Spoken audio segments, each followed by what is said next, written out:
Do you love the RCWR show with Lee Sanders? Then support the show that's currently ranked in the top 10 shows on Spreaker.com in the wrestling category, on Patreon.com, and get exclusive access to new original content, including our 30 with Lee series, bonus and vintage RCWR episodes, exclusive guest interviews, prize giveaways, online community chat, live show call-in features, and so much more. Support the RCWR show on patreon.com/RCWR show. Once again, that's patreon.com/RCWR show. The RCWR show with Lee Sanders, entertaining you since 2011.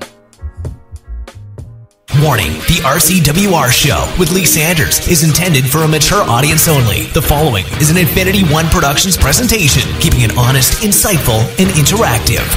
Covering the latest in wrestling and beyond since 2011. You're listening to the RCWR show. Now, your host, live from the nation's capital in Washington, D.C., Lee Sanders.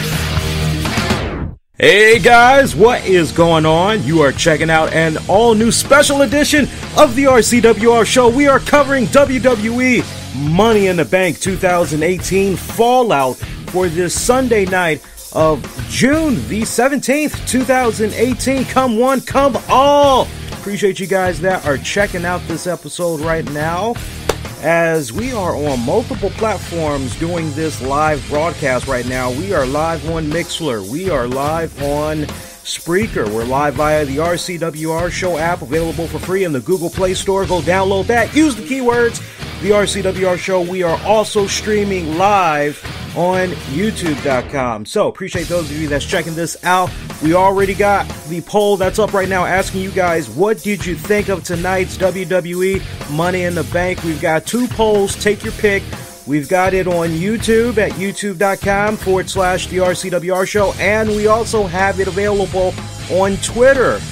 I am on Twitter at the RCWR show. If you don't see it in my main tweets, make sure you click on the tweets and replies, and you'll be able to see it that way. And later on in the show, we'll definitely share some of those early polling results that's coming in. Overall, a decent pay-per-view event, I would have to say. There was a couple of areas that just kind of made me question, why are we getting this in front of a Chicago crowd? Why are we seeing this at home? But we'll dive into that in just a little bit.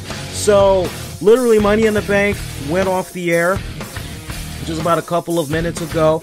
And I mean, if you are a podcaster, you've got some serious competition right now, because WWE, they decided, well, you know what?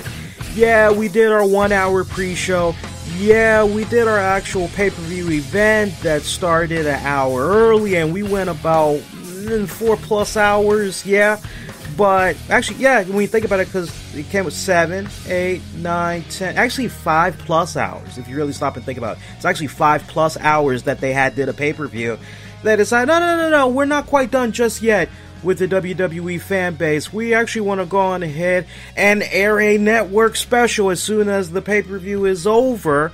And so, a lot of podcasts right now definitely got a little bit of competition going on from the WWE Network. And can you really blame the WWE and the WWE Network? I mean, when they stop and think about it, hey, we've got some of these guys that are staying up, checking out some of these podcasts. Maybe we can have them end the night with us.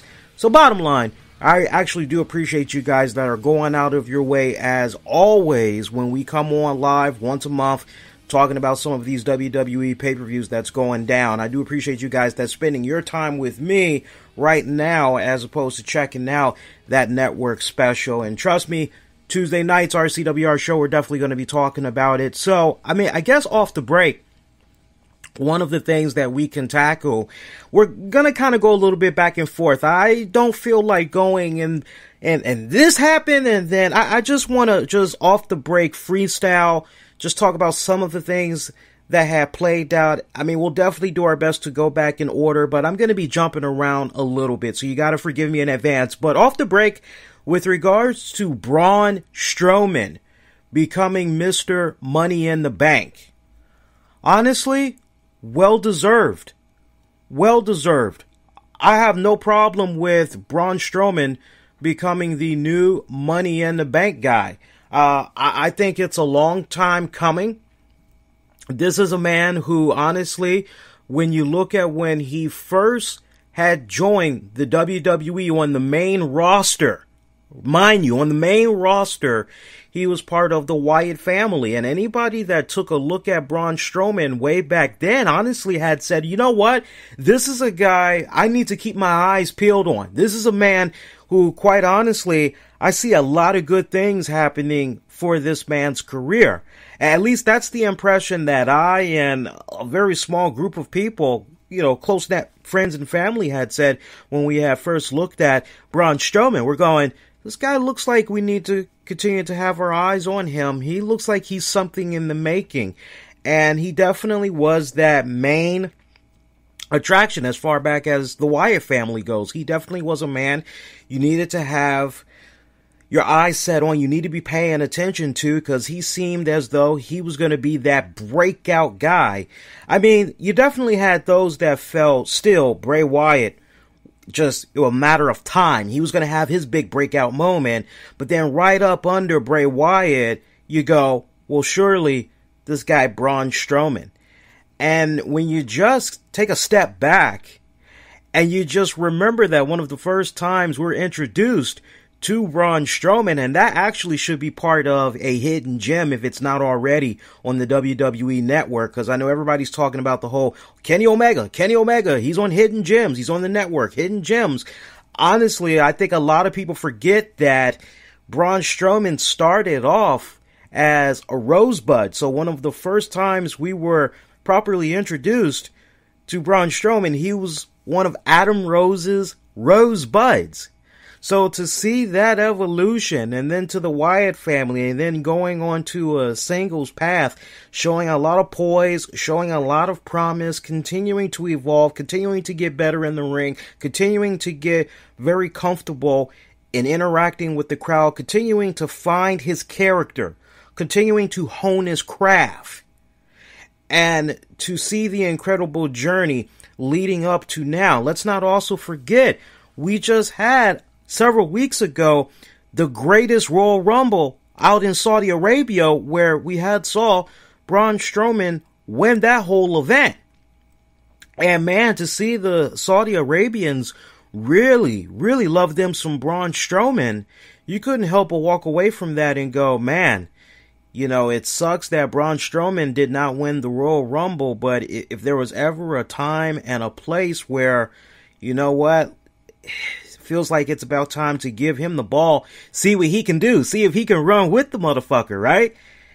And to see everything culminate to tonight's Money in the Bank event, where he comes out on top as the 2018 Money in the Bank winner, for me personally, from the standpoint of just everything that I mentioned and seeing where he started off to now, what an incredible journey for this young man that has not even begun to scratch the surface as far as his peak in the WWE goes.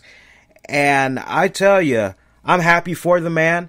Now we have this situation going about here where it looks as though all signs are indicating Braun Strowman, he's the future. Braun Strowman is the guy. Officially, he is the man. He's going to have his time. He's going to have his place. He will be a future champion. Now, the question becomes, though, remember now, a person that wins that Money in the Bank briefcase, they have an entire year to cash in that Money in the Bank briefcase. So keeping that in mind, it could be a situation where Braun Strowman could be holding on to that briefcase for a long period of time. You got to look at it that way. He pretty much has until next WrestleMania, if he wants to cash in that briefcase. Now, I don't think we're going to be waiting that long, quite honestly. I really don't feel we're going to be waiting that long. I think, honestly, the cash in is going to happen a lot sooner rather than later. I think, honestly, one of the things that's probably going to happen, if I'm really stopping and I'm really putting some thought into it, I actually would not be that surprised if a situation had occurred where Braun Strowman cashes in that Money in the Bank briefcase on Brock Lesnar come this year's SummerSlam. And rightfully so, Braun Strowman, Brock Lesnar, they have a lot of history with each other. And I'm telling you, the few times that Braun Strowman has locked it up with Brock Lesnar, he's pretty much kind of like owned this guy. Now, there's a lot that we need to dissect with regards to Braun Strowman winning the Money in the Bank briefcase. I know there's a couple of questions that you all have as well with regards to. By the way, the men's Money in the Bank ladder match, I loved it. I mean, overall, the psychology, I mean, it was pretty much a dead giveaway over the past couple of weeks if you've been watching WWE programming, where we had Kevin Owens that was going to all of the guys, at least on the SmackDown side of things, correction, on the Raw. Yeah, he's on Raw now. I keep forgetting. They've been back and forth on the Raw side of things.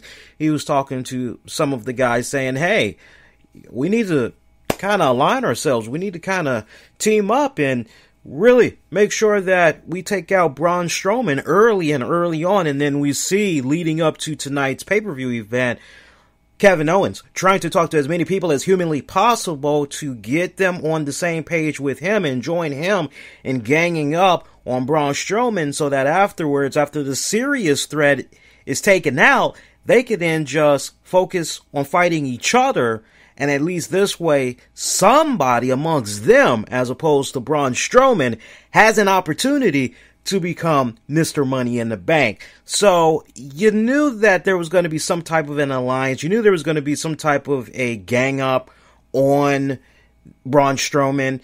And I love the way that it had played out. I also love the way that everything ended up with Braun Strowman. I mean, to see everybody gang up on him and then ladders, just throwing ladders on him, burying him in ladders, all that was just sick. But to see Braun Strowman eventually get his revenge, and he's extracting that revenge on Kevin Owens, that spot from the ladder, that was insanely good. Could that ladder have been any higher? Seriously. Love that spot that they did right there. You know, for me, I didn't get a chance to offer predictions. And on a side note, I'm not sure what's going on with my health. I don't really want to scare you, the listeners, especially you longtime listeners, but I've been having some pain problems in one of my legs, and I've pretty much been bedridden the past couple of days. My leg is just now starting to feel a little bit better, and long story short, my girl wants me to maybe go to the doctor if it doesn't get dramatically better tomorrow. She's thinking either I sprained it or maybe it's a blood clot. So I'm hoping it's not one of those two scenarios. I mean, I feel a lot better. Maybe it's just a situation where I sprained it the wrong way. I don't know. But I wasn't able to do some Money in the Bank predictions as a result of dealing with my leg injury or whatever the hell's going on with it. I was actually able to talk about the NXT TakeOver event. I'll actually talk about that a little bit more later on for those of you that may want to try to figure out where you can catch that. But, you know, for me, it was nice to just, okay, I didn't put out any predictions. Let's just see how this is going to play out. But, you know, I'm kind of thinking in the back of my head as some of these matches are coming about, I'm thinking to myself, well, who would I like to see win it? And honestly, the first guy that I'm thinking of, Braun Strowman, long overdue. That's who I would love. And then it was, okay, well, that's who you love. Who would you settle for of the guys you see in the ring? And I know there was the whole thing with New Day. Is it going to be Kofi? Is it going to be Xavier? Yeah, for me, it was almost a foregone conclusion that it was going to be Xavier Woods, because history has shown when you put Kofi Kingston in some type of a ladder match, he always has some really good shining spots. So to find out that Kofi Kingston would be representing New Day in the men's Money in the Bank match didn't surprise me whatsoever. But if I couldn't have Braun walk away, the other guy I was looking at was The Miz. I looked at him and I said, you know, if there was ever a guy that has been redefining himself, reinventing himself these past couple of years, really busting his ass, really becoming a true workhorse for company, is The Miz. And I really felt that, okay, if it can't be Braun, surely they can give the ball to The Miz. I mean, hell, Miz is at that point now. You've seen the previews. He's got his own Miz and Mrs. show that's going to be premiering in July, and I really hope that goes phenomenally well. I hope that the ratings are rather decent and everything. I really mean that. Will I be watching the show? As much of a fan as I am of Miz, I was first introduced to The Miz from the real world. Okay, so for me, you can only imagine how excited I was when he made the transition into the WWE, because I thought he was a cocky little son of a bitch when I saw him over in the real world, and I just was like, well, this is gonna transition so well for The Miz, going from reality TV to professional wrestling / entertainment, sports entertainment. Yeah, this is going to go pretty damn good for him. So I'm very ecstatic that Braun Strowman got it, but if it couldn't have been him, Miz was another guy that I was looking at. He was given so many little breadcrumbs of opportunities these past couple of years, and he took it, smashed that glass, ran right through it, and he just proved time and time again, if you give him an inch, he takes a yard, basically.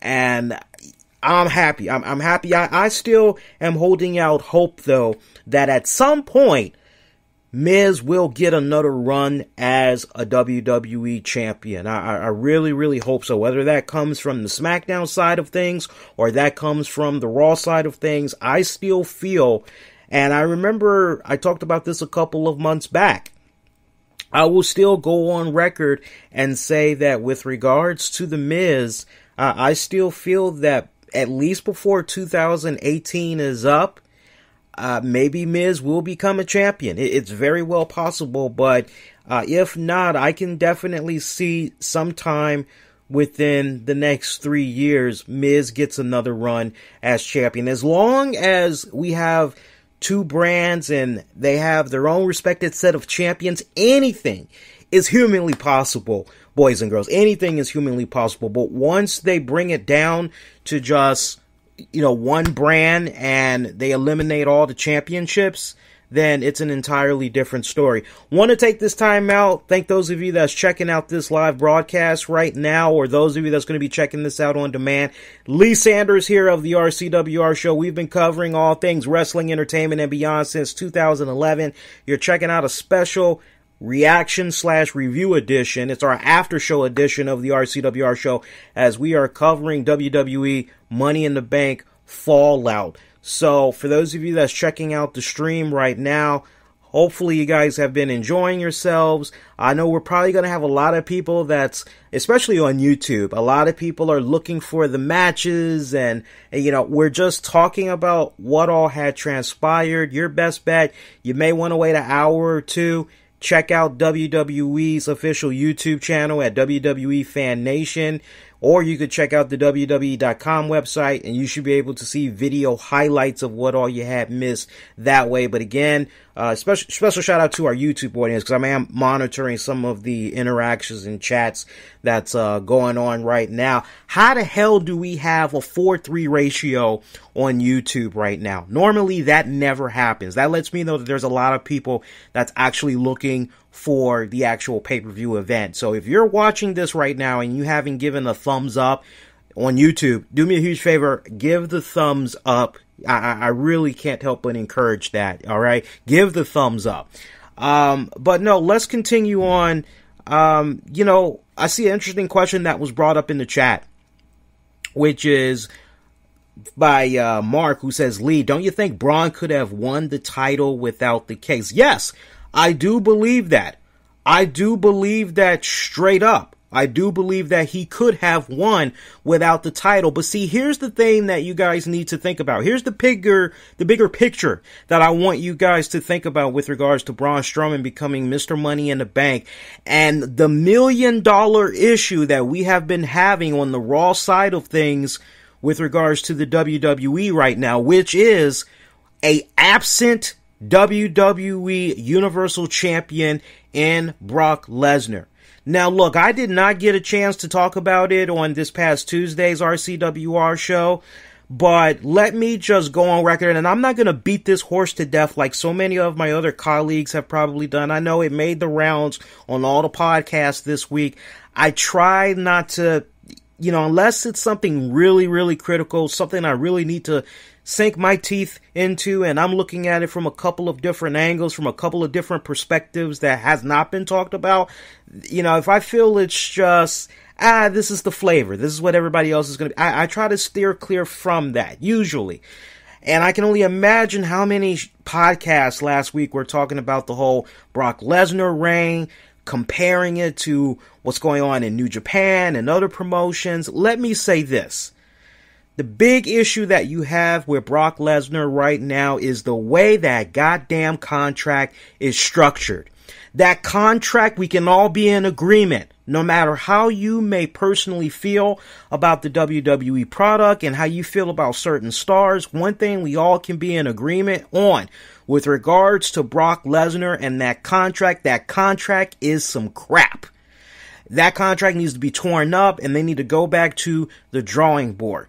To hear of a situation where you have this individual, storyline-wise, that has been a champion for all of these days and only has about, how many title defenses was it that he has? Did it even scratch 10 title defenses, boys and girls, for Brock Lesnar? Did it even scratch 10 title defenses? I mean, it's such a low number, a laughable number, okay, that you're in this position now where you're going, well, when's the next time Brock Lesnar is going to be defending the championship? Well, we don't know. The fans are wondering.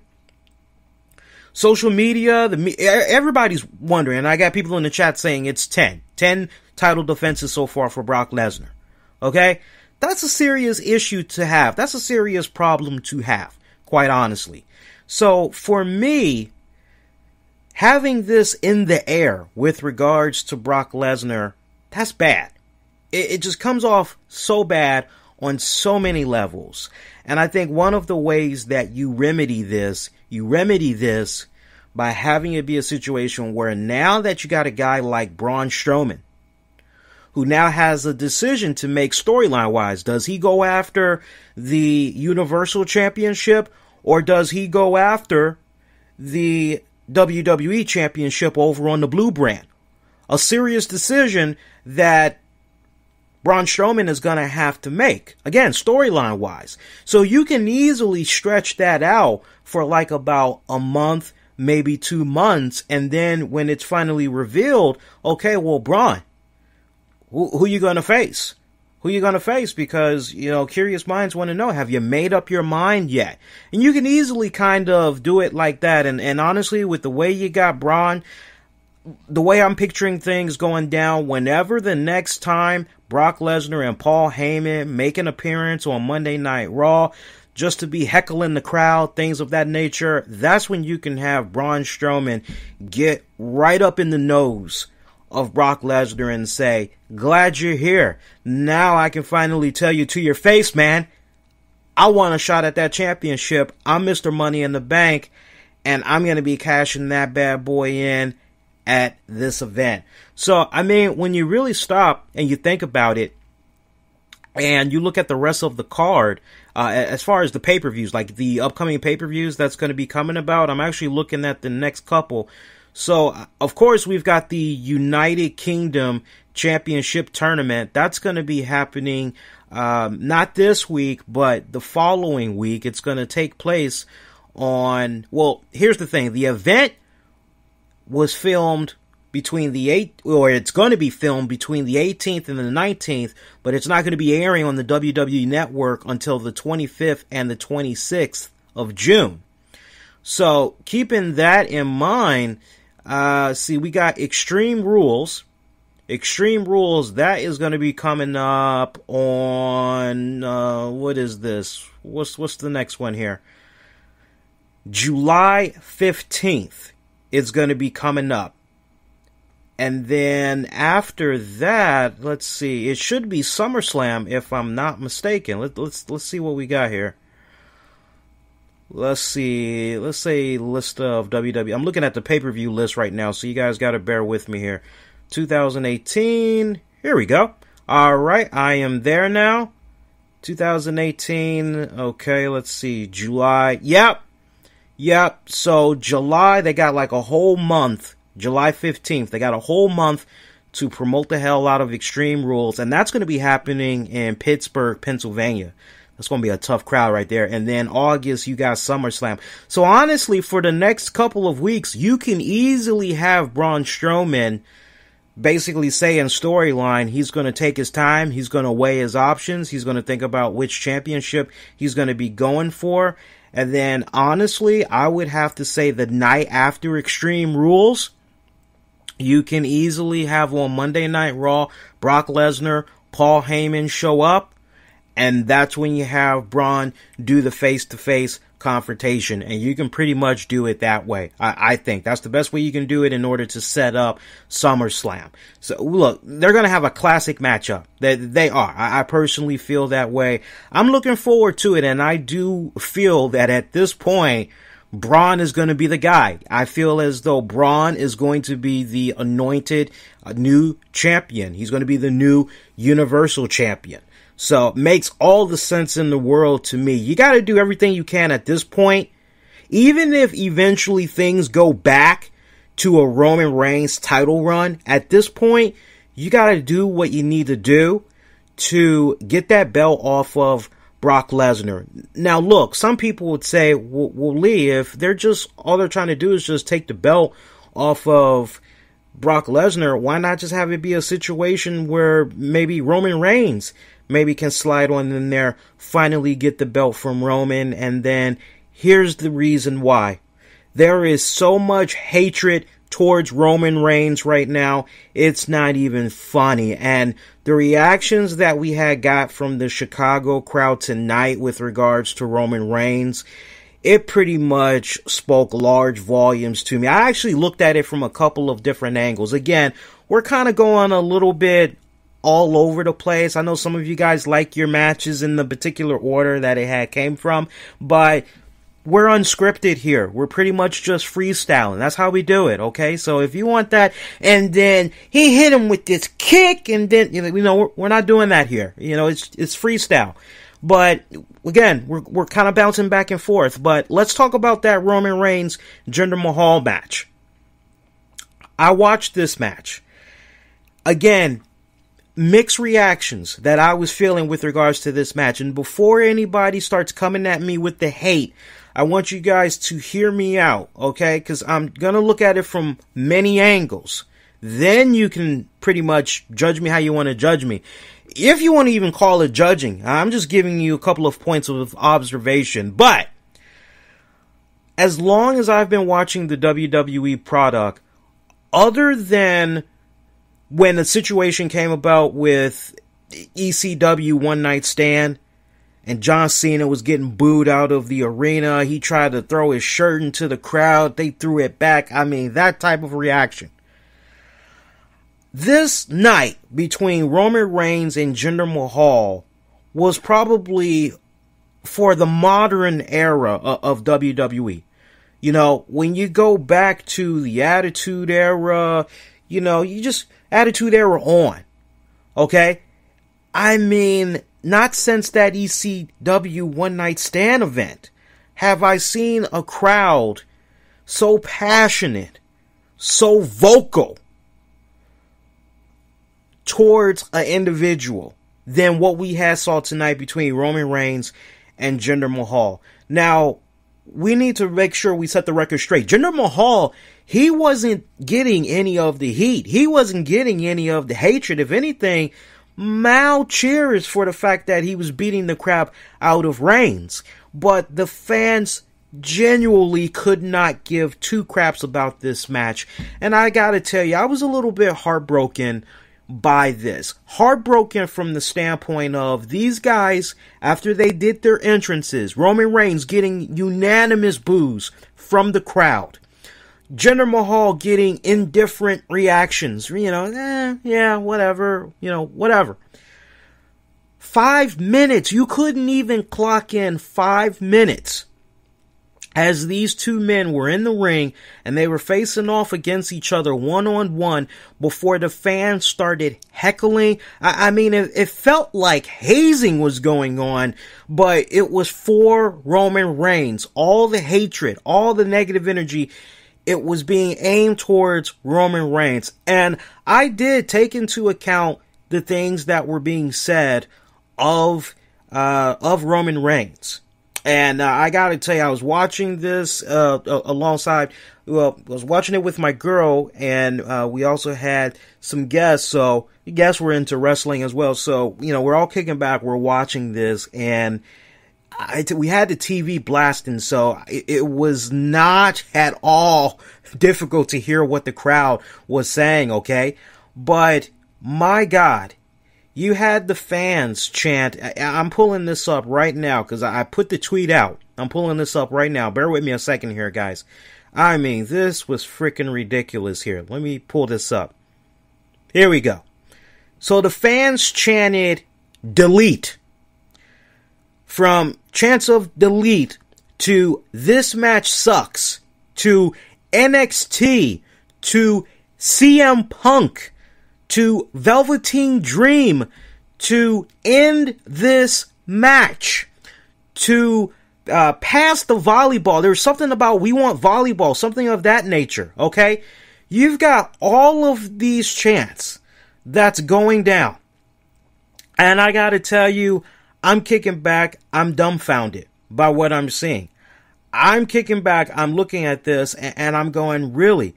These guys are getting this type of treatment. These guys are getting, again, it's not towards Jinder, it's towards Roman, but you're going, my God.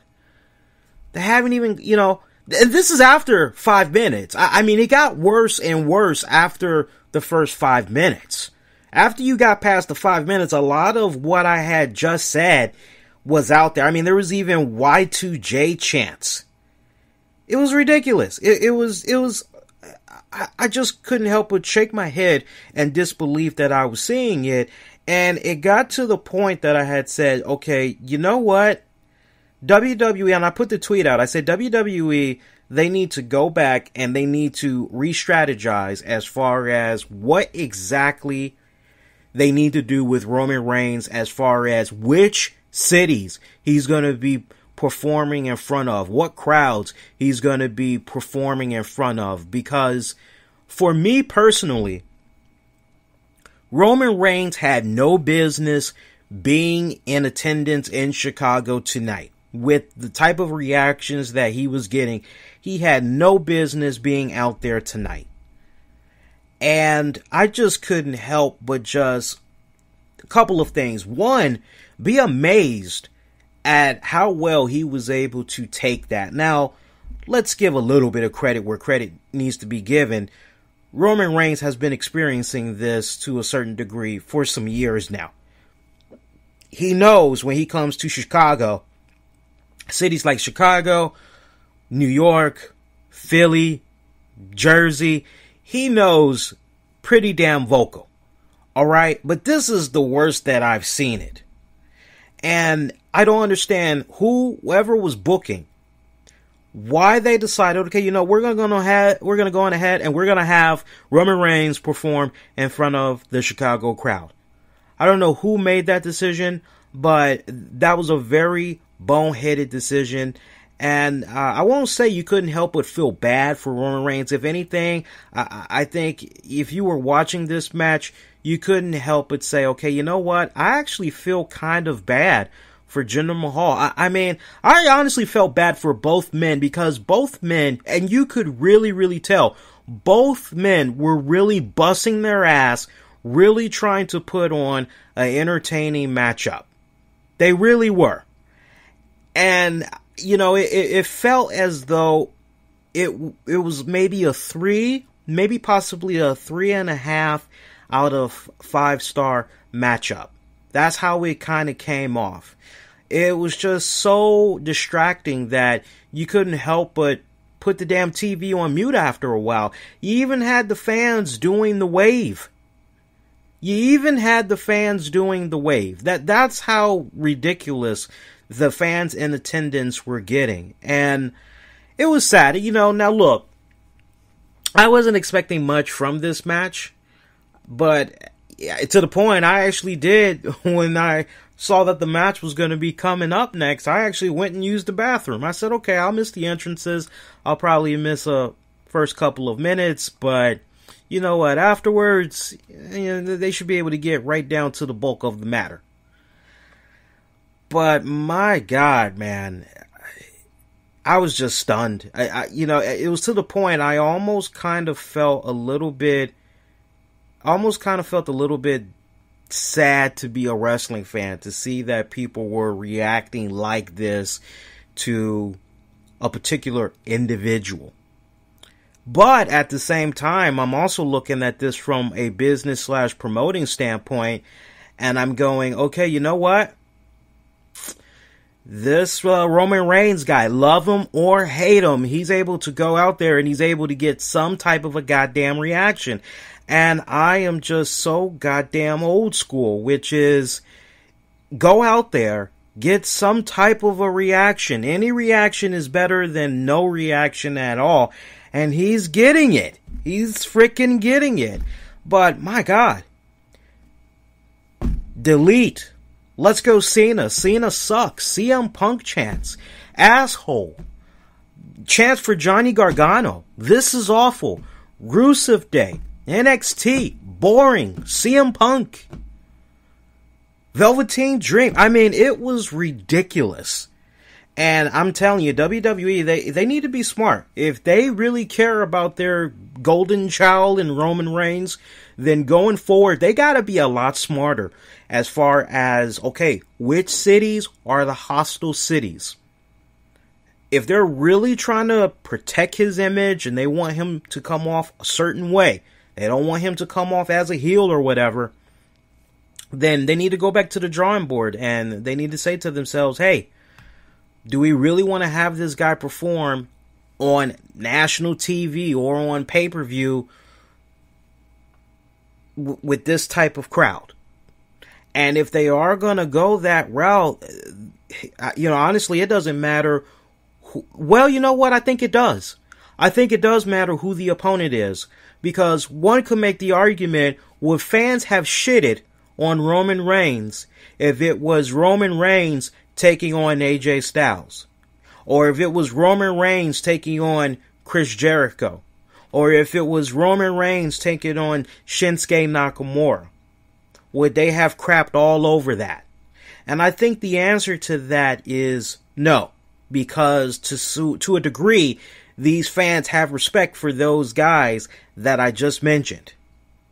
If it was Goldberg taking on Roman Reigns, or if it was Roman Reigns taking on, it could happen, the Hulkster, would they have been as disrespectful tonight with any of those names that I just mentioned? And I think when you get right down to the heart of the matter, the answer is no, they would not have been that disrespectful. So there's a couple of ways you can look at what went down with Roman tonight. One, the fans are letting it be known, we are tired of this goddamn flavor that's known as Roman Reigns. We need a new drug.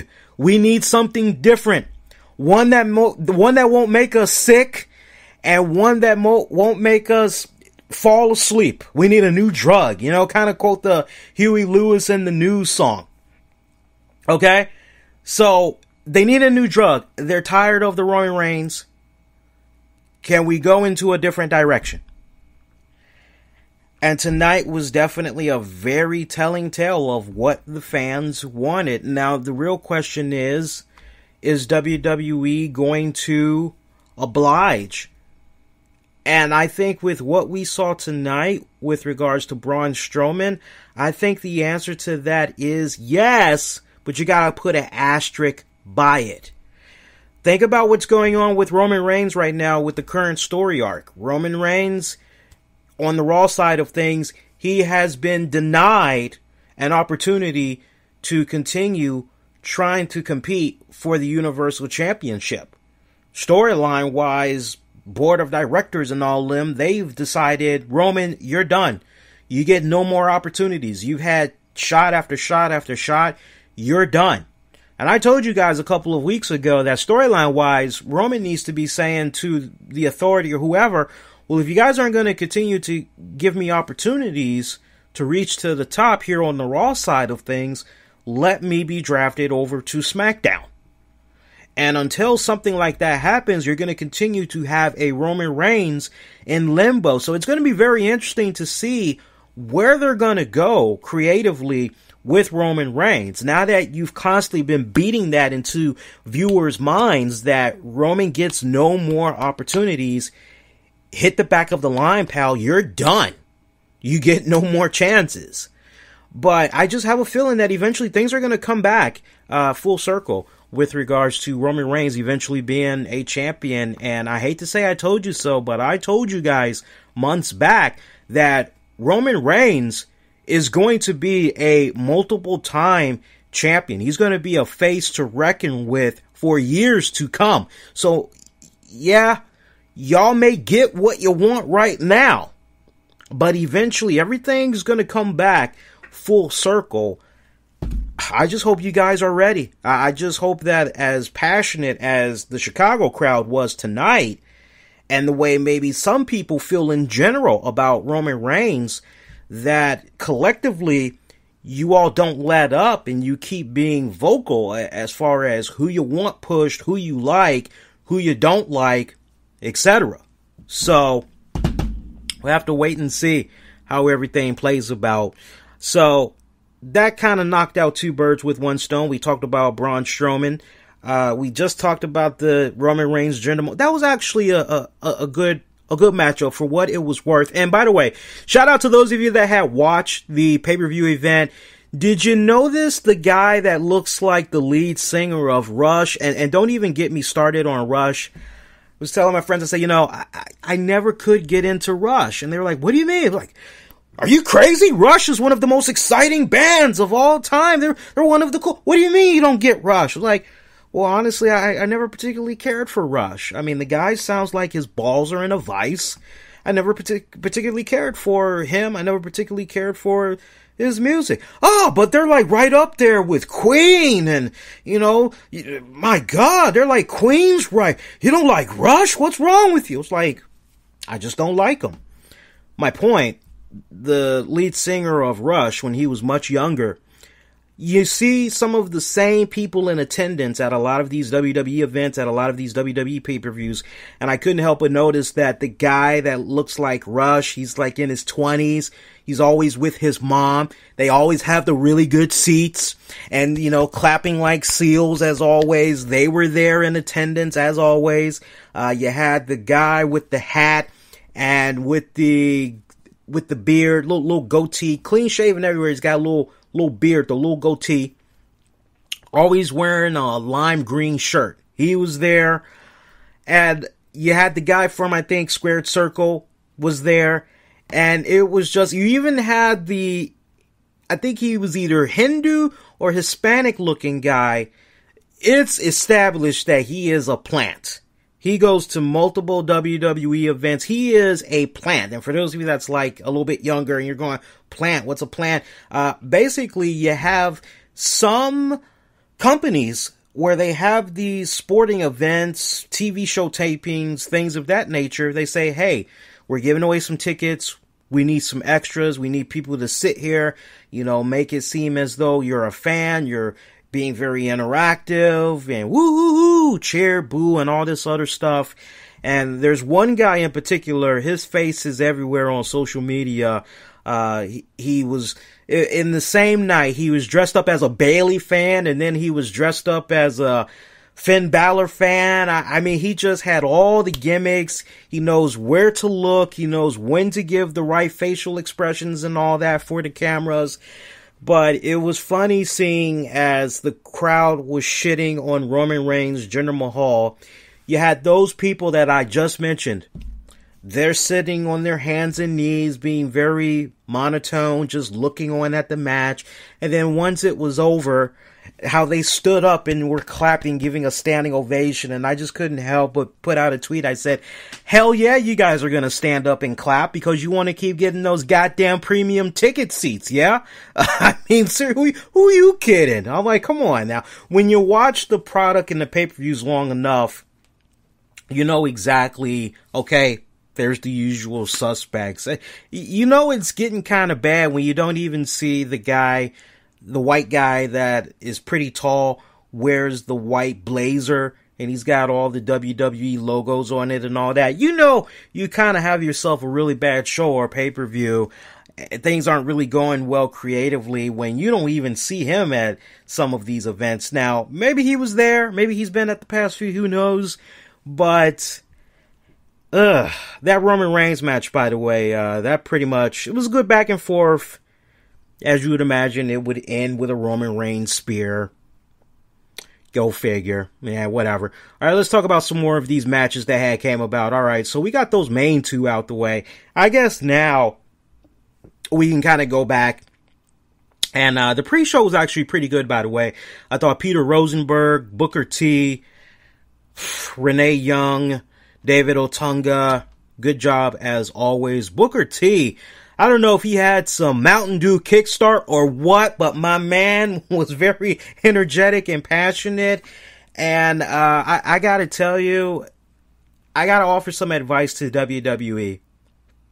I think going forward when it comes to some of these shows that you all are doing, in particular when it comes to the pre-shows, y'all need to make sure that there is one or two security guys that are behind the pre-show panel. You had a couple of knuckleheads that were going past chanting CM Punk, and you know, I'm now starting to understand in some cases why fans chant CM Punk. In the case of Roman Reigns, Jinder Mahal, again, that's their way of telling WWE, we don't like this crap. So we're going to do whatever. We're going to do whatever to annoy you, to irritate you, whatever. I get that. But when you have the pre-show, you're 25 minutes into the pre-show, and you have a dumbass dude just walk past, CM Punk, CM Punk, CM Punk. It's like, way to make yourself come off like such, what's the terminology y'all like to use? Mark? I hate labeling people, but, you know, way to come off having a hard-on, you know, and it's like, you do realize this guy is probably never coming back to the WWE, right? They fired his ass when it came to the day he was getting married, and they gave him hell these past couple of years financially backing up their own WWE doctor, trying to fund this doctor's case against Punk and Colt Cabana, right? And you still expect for CM Punk to return to the WWE despite all that. What a nice way of saying, sir, thank you, sir, for shitting and pissing in my mouth. May I have some more, sir? Thank you, sir. I don't understand the mentality of some of you guys. And I tell you what, at one point, you had Booker T carry the hell out of one guy that was chanting CM Punk. And I mean, he blazed him good. He was just offering thoughts on one of the matches. I can't remember which one it was. And without even cursing out the guy that walked past chanting CM Punk or whatever, you know, he basically turned his head and he was like, go sit yourself down somewhere or whatever. And the panel were smiling. I mean, they were really like starting to crack up. And you could hear as they had eventually cut away to commercial, they're like, my guy, you're on fire tonight, Book. You know, that just, stuff like that, it just always infuriates me. And it's just getting to that point right now where honestly, you know, sometimes you got these fans, you know, it's like, I get it. If you want to interact with Renee Young and them before they get ready to sit down and they get ready to go live, I get it. But you know what? Respect that fucking boundary. Once you see they're talking, the cameras are lit. Anybody that has gone to a WWE event knows this. When they aren't doing the pre-show panel thing, the lights aren't on. Last I checked, their lighting, their set and all that, it's not on. they'll come on out like several minutes before it's time for them to do their thing. They'll come on out. They'll sit down. They'll canvass the area. You know, they're going over their notes, all of those things. And then when it's time for them to do the pre-show panel or post-show panel or whatever, you know, now their backs are turned away and the lights will come on and all that. It's like, show some damn respect. You know, that's not your moment. Your moment, you're a fan in attendance. When you see that they're working and all that, that is not the time for you to go in there with your stupid ass little chants, right? You know, that's not your, and I just couldn't help but fucking facepalm. I'm going, my God. And, sure enough, if I'm not mistaken, somebody correct me if I'm wrong, but later on during that pre-show, they talked about the matchup that was going to go down between Nia Jax and Ronda Rousey. And we had got our first zing diss at CM Punk of the night. And it came courtesy of Booker T. Booker T mentioned CM Punk by name. And, you know, he talked about how Punk had got whooped. And basically he was doing like a comparison with regards to what's going down with the Ronda Rousey Nia Jax fight. And I think something along the lines that Booker T had said was, you know, Ronda Rousey, she didn't do like CM Punk, and or it was something of that nature. I'd have to go back and watch it, but I just couldn't help but immediately after I heard that, I put out a tweet. I said, damn, it's going to be a long night. We got our first CM Punk diss of the night. And see, here's the other thing that you guys that want to go to these events and chant CM Punk, you guys are leaving yourselves wide open. Because now, whenever chants of CM Punk are made, you guys are gonna get owned. I can just hear the promos that's gonna be coming now. I mean, whether it's Stephanie McMahon or Triple H. I mean, I'm just picturing Triple H in the middle of the ring. Yeah, I hear ya. Remind me his MMA record again? Yeah, I thought so. I'm just picturing you guys getting owned. So if there was ever a time to realistically stop with the CM Punk chants, he's 0-2 now. Let it die already. Let it die. He ain't coming back to the WWE. Let it be done. We had a pre-show matchup. It was our one and only pre-show matchup. Pre-show had lasted an hour long, by the way. We had our one and only pre-show matchup. Wasn't even 10 minutes long. We saw Gallows and Anderson. They lost to the Bludgeon Brothers. They retained their tag team titles. I just gave two shits not about this match. It was just very, you know, can I say I was actually a little bit hopeful that maybe Gallows and Anderson were going to walk away as the tag champions. I was actually a little bit optimistic. I really was. I felt as though maybe these guys have a shot, but yeah, chump change. It was 7 minutes long. I mean, not really much thought you can put into it. None really. Actual pay-per-view match. We go to now. Daniel Bryan defeated Big Cass. Defeated him via submission. That was about 16 minutes and some change. You know, I gotta be honest. This matchup, was actually pretty good. I was concerned at many times with some of the spots that Daniel Bryan was taking. I mean, there was one point in the match where we saw Big Cass. He is choking the hell out of Daniel Bryan in the corner, as seemed as though Daniel Bryan was maybe looking for a high risk maneuver. And eventually we see the two of them, they're fighting in the corner. And somehow, if I remember it right, I want to say twice, there was a situation where Big Cass had the advantage on offense, and he basically did like this pickup, kind of like I won't say a fall away slam, but there was definitely one rolling slam I remember. It's kind of like a back Samoan drop maybe from the ropes. Top of the ropes. I kind of want to say I remember something like that coming out. Mine's a little bit fuzzy now, but I remember there was two spots that just kind of made me go, I hope Daniel Bryan landed the way he needs to land, because that didn't look pretty good. But I saw him get back on the offense. Seemed like everything was okay. To see Big Cass lose via submission, God, that just tells me this feud is over and done with. I mean, seriously, where do you go from here? You have, for 2 consecutive pay-per-views, Big Cass not only losing to Daniel Bryan, but losing via submission. There's really no way. The Burning Hammer. Yeah, thank you, Mark. Burning Hammer. There's really nothing you could take away from that, right? I mean, on the one hand, you're happy that Daniel Bryan is back in the ring, right? But then on the other hand, you're looking at certain opponents. And I'm sorry, but for me, nothing personal against Big Cass, but when I first found out, and I'm not sure how it was for a lot of you guys, but when I first found out that Big Cass, Daniel Bryan were going to be locking it up, I said, ugh, Big Cass is still a little bit green. Is Daniel Bryan really going to be safe working with this man? Because if something weird goes down, that could pretty much be it. Not just for Daniel Bryan, but that could be it for Big Cass. And when they had the first match, we see how that had ended. You're going, whew, okay, if you're a Daniel Bryan fan, good, he made it through that. I mean, think about it. Daniel Bryan, AJ Styles, Daniel's going to be all right. Daniel Bryan, Samoa Joe, he'll be all right. Daniel Bryan, Shelton Benjamin, Daniel Bryan, Nakamura, he'll be all right.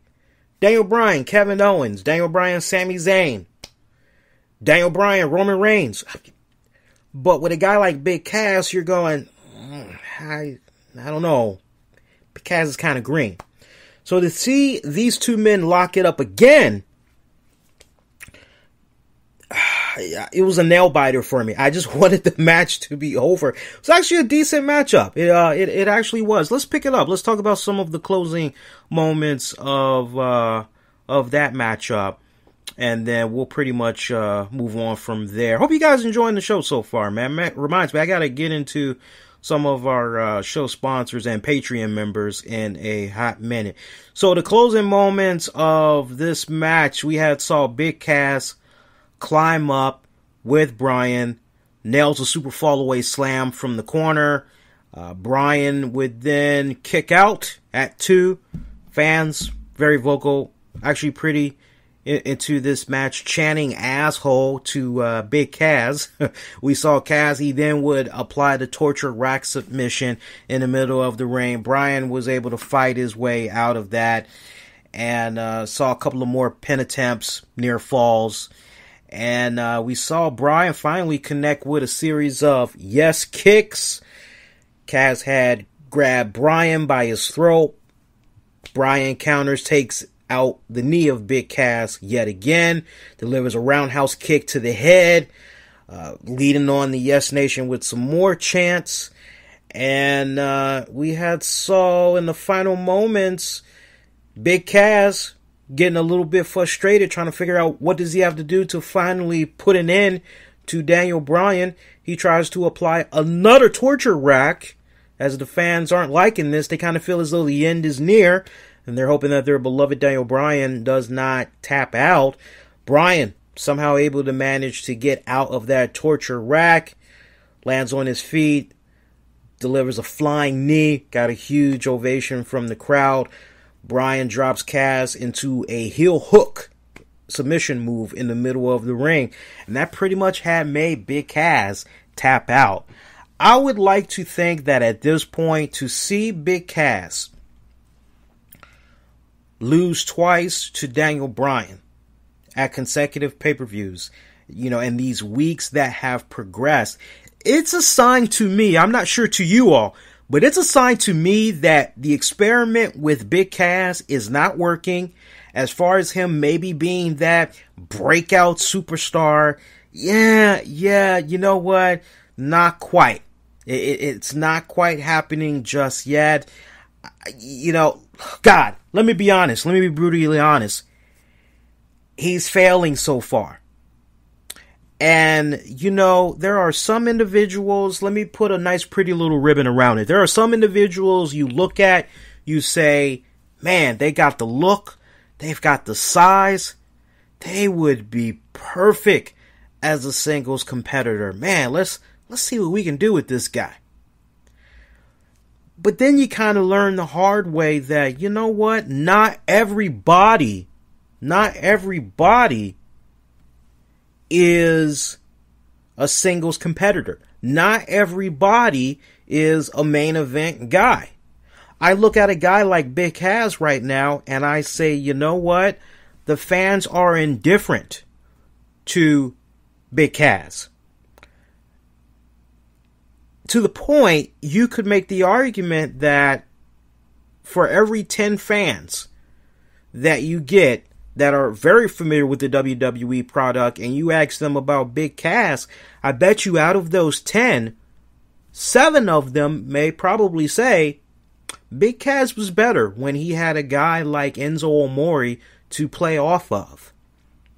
And you could just make the argument that maybe Big Cass is better suited teaming up with someone. Remember, this guy was struggling when he was down at the WWE Performance Center. Remember, he was struggling so much that he was on the chopping block when they went on ahead and paired him up with Enzo Amore, now known as Real One. And that's pretty much how Big Cass was able to thrive and excel from there. And now that he is officially out there on his own, now without a shadow of doubt, as if there was ever any doubt, now without shadow of doubt, you know who was the glue when it came to Cass and Enzo being a successful team. They worked very well off of each other. They really did. Cass thrived off of Enzo. He thrived off of him. He fed off of him. And I think with regards to Big Cass, they're going to have to go back to the freaking, the woodshed. And they're going to need to figure out what exactly do they need to do with Big Cass, because the experiment right now with him as a solo act, it's not playing out so well. So I think one of the things that you're probably going to have to do with Enzo Amore, if you're just looking at things from the SmackDown point of view, since Big Cass is over one there, you're looking at the current roster right now. My God, who could you pair him up with over there on SmackDown? Could you maybe pair him up with Shelton Benjamin? I mean, some would make the argument that Shelton Benjamin has a little bit of a bland personality as well. But, you know, do you maybe pair him up with, I don't know, do you maybe pair him up with The Miz? I mean, if it was personally me, I would have Big Cass pair up with The Miz. I think if anybody can really help take Cass to that next level as far as promo ability, as far as working on charisma and all that, you know, just being on the road with somebody and really thriving, I think Big Cass would learn a lot from The Miz. I really do. So, you know, I know Miz is one of those guys, if you're trying to get somebody over, you know, you're trying to get somebody more seasoned up and ready, Miz is usually that go-to guy. So my pitch to the WWE as far as going back to the drawing board with Big Cass, at this point, the greatest commodity that you have at your disposal right now on the SmackDown roster is a guy like The Miz, and you all should be utilizing him and teaming him up with Big Cass. Big Cass seriously needs some help. It doesn't matter how many people write for this dude, you know, it ain't happening. It doesn't matter how long he rehearses his lines and all that. None of that matters.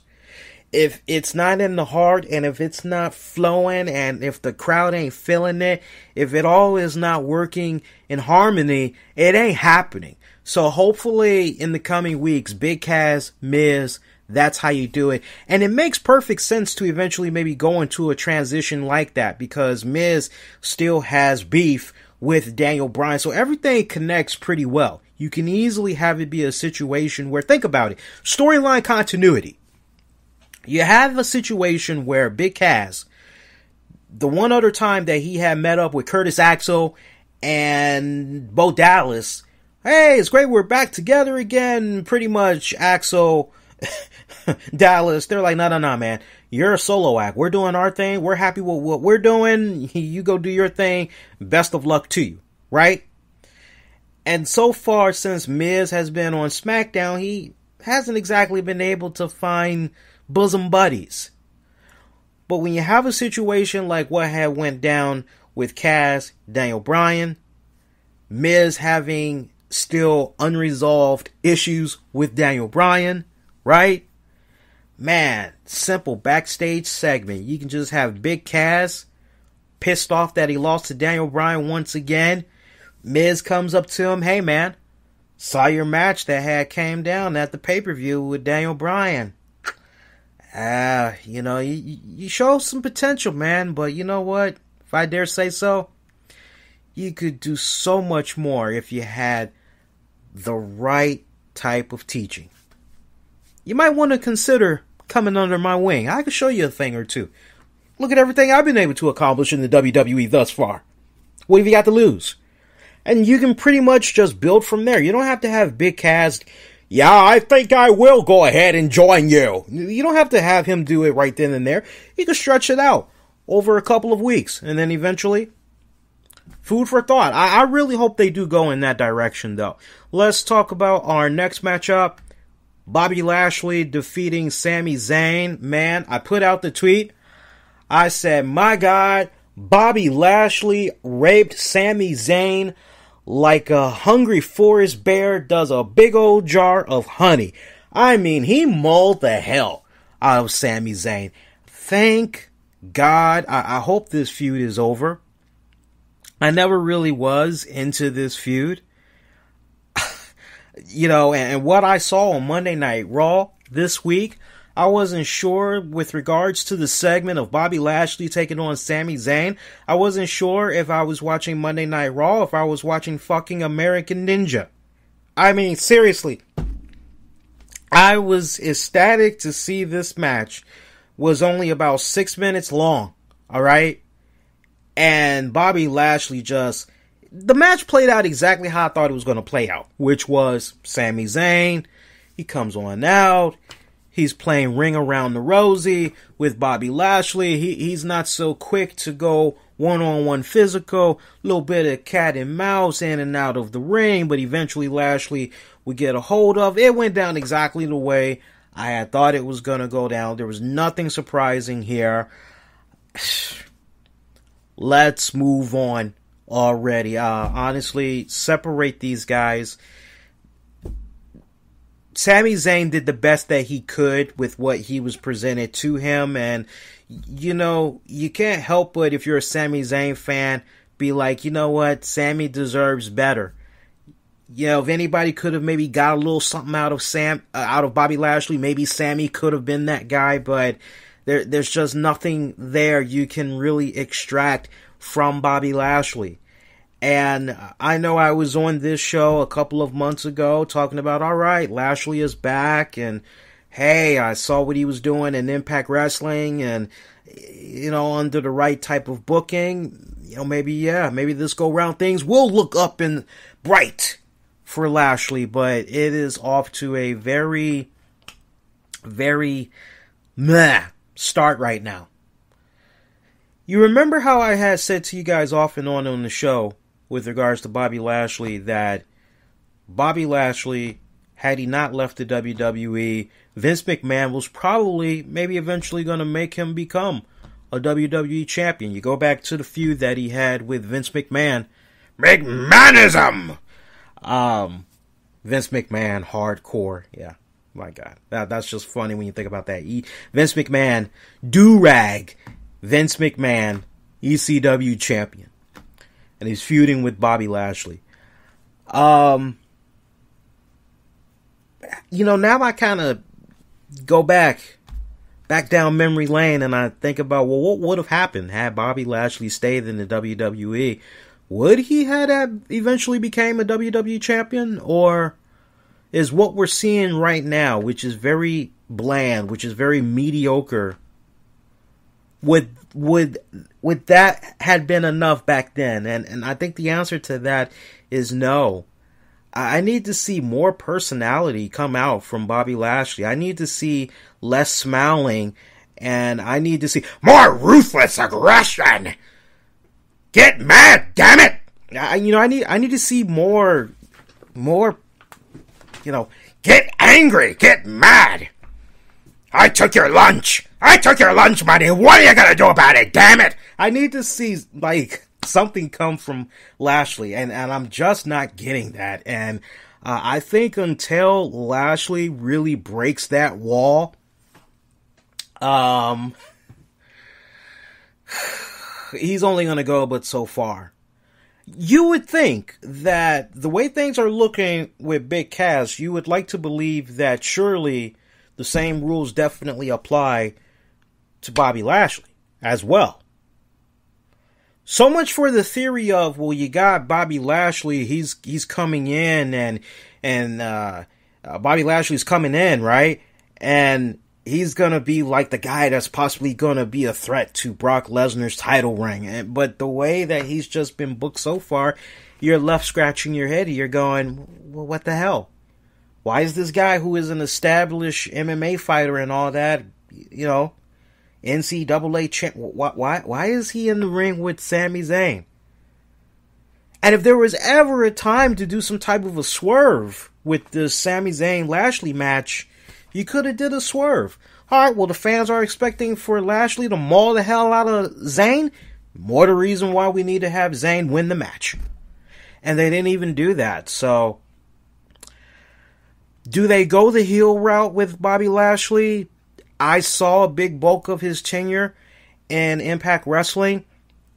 To me, a somewhat heel Bobby Lashley, I will say it again, a somewhat heel Bobby Lashley works a lot better than a face Bobby Lashley, but not by much. If I had to rate heel Bobby Lashley, from what I saw of him in Impact, a C.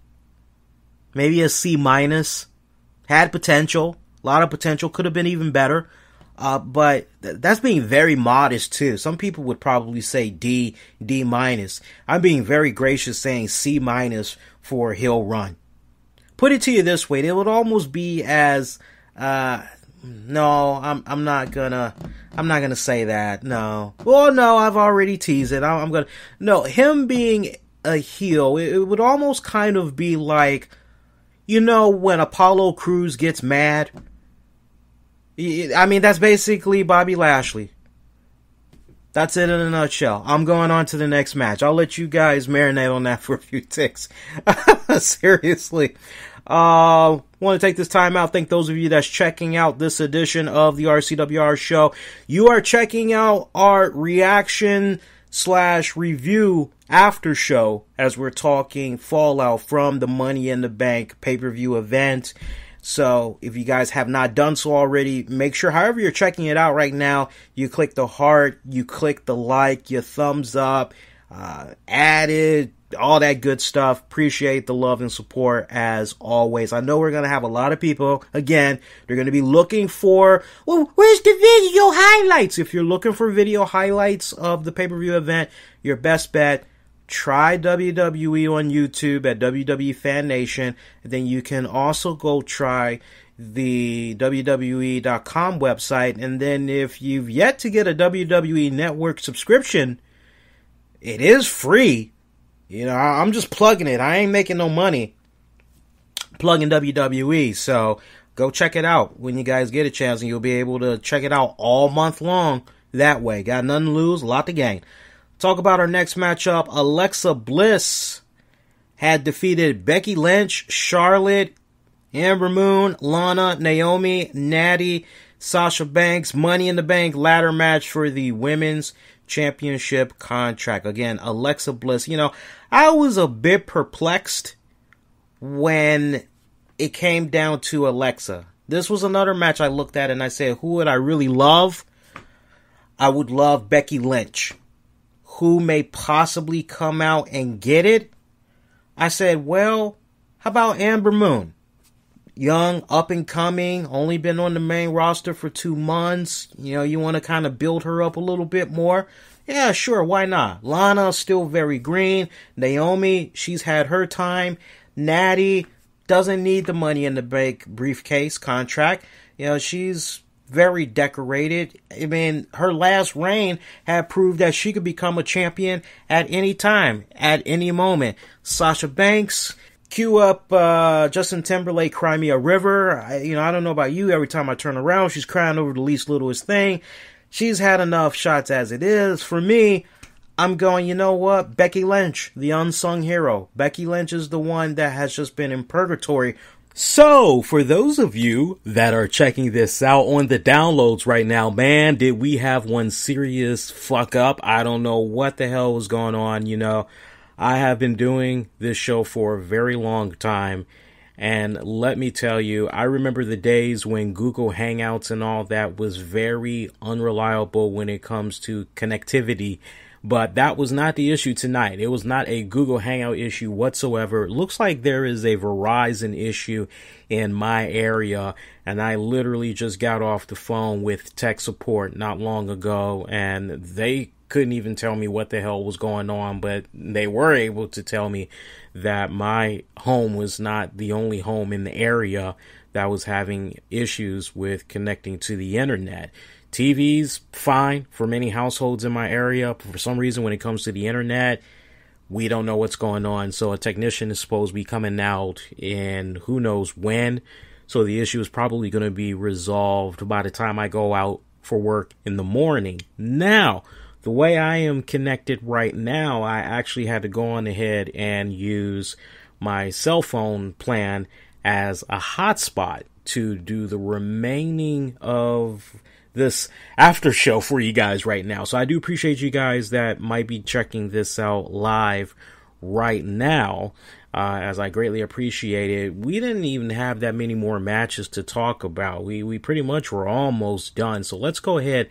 Let's blaze right through this. I am fighting right now against the Sandman too, because I took a couple of melatonins because I was starting to get really stressed out. We had a really great fucking show that was going on, and then all of a sudden that crap happened, took me out of my element. So you guys got to forgive me as I try to get my bearings together. I believe last we were talking about the Alexa Bliss winning the Money in the Bank ladder match, and I pretty much had said to you guys, if there was anybody I was really rooting on, it was Becky Lynch, and that my second go round pick would have been for Amber Moon. And I believe I gave all the reasons why. And again, I was a bit indifferent when it came to Alexa Bliss winning the Money in the Bank briefcase. And I had to think about it just a little bit more, which was, okay, well, she won the Money in the Bank contract. Lord knows she's still probably a bit hurt, a bit pissed off at the fact that she lost the title at WrestleMania to Nia Jax. She's still looking to try to extract some type of revenge on her. And then you've got the arrival of one Ronda Rousey. Surely as all of this is going on and everybody's talking about these two girls, how them locking it up, it's going to be the stuff the dreams are made of. This is very freaking epic. This is huge or whatever. Surely as all of this is going on, somehow Alexa Bliss is going to maybe take the time to remind everyone that no, when it comes to being the baddest bitch on the planet, it is actually her, Little Miss Bliss. So you got to go on ahead and you got to jump a little bit more later on into the match with Carmella taking on Asuka. I know, right? You thought I was getting ready to talk about Ronda versus Nia Jax. Yeah, we can go ahead. We could do that. I mean, I was going to go a particular order, but no, we can go ahead. We can jump right into it. I told you guys for this episode, I kind of wanted to just go a little bit off the cuff, not really go with the order in which the matches had came about. But we go later on into the night with that Ronda Rousey taking on Nia Jax for the Raw Women's Championship. Man, if there was ever a true test for Nia Jax, it was with this matchup. And I have to tell you, Nia Jax came out, and on the offense, she performed. She took it to another level tonight. This was probably on the offense. Look, you don't need the color commentators to tell you. You can, if you have your own respective set of eyeballs, you can see it for yourself. Ronda really did hold her own in this against Ronda Rousey. I got to give Nia a lot of credit. I know that there was a couple of months back where people were really grilling on her because she looked a little bit sloppy in the ring. She looked as though she was botching quite a lot. But when you look at this matchup that she had tonight, I mean, she was like butter. She was nice and smooth working with my girl Ronda Rousey. I must admit, I did have a few concerns. I wondered if maybe these two women were going to go into this bout and they were going to stink up the joint. But on the contrary, they did not. If there was ever a true surprise match of the night, it would definitely be for what these two girls had did. I would definitely, of all the matches, this one I was quite taken back by. This was quite a surprise as far as the caliber and quality that we had got for this matchup. Let's pick it up with the closing moments of this matchup, all right?